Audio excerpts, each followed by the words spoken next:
Dead on arrival sa Corazon Locsin Montelibano Memorial Regional Hospital ang isang lalaki matapos itong sinaksak sa Hacienda Lanutan, Ledesma, Barangay Dos Hermanas sa lungsod ng Talisay, Negros Occidental, Linggo, Abril 6. Kinilala ang biktima na si Relan Beran, 20 taong gulang, habang sugatan naman ang kasama nito na si Jigger Condes, 21 taong gulang, parehong nakatira sa nasabing lugar. Kinilala naman ang dalawang sospek na sina Rostom Lobeniero at Brian Casiple, parehong nakatira sa Hacienda Agho sa kaparehong barangay. Sa interview ng K5 News FM Talisay kay Police Major Razel Jim Hoxon, Deputy Chief of Police ng Talisay City Police Station, na bago mangyari ang insidente, pumunta ang mga sospek sa sayawan at doon na nangyari ang komosyon. Hindi alam ng mga biktima na may dalang patalim ang mga sospek. Nakatamo ng saksak sa dibdib si Beran, dahilan ng kanyang pagkamatay,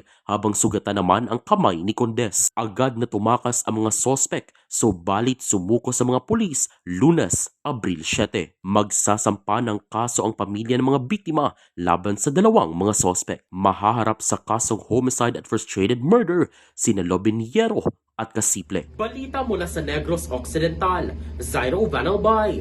Para sa Kampiyon na Balita, Serbisyo Publiko at Kasiyahan sa Negros, K5 News FM.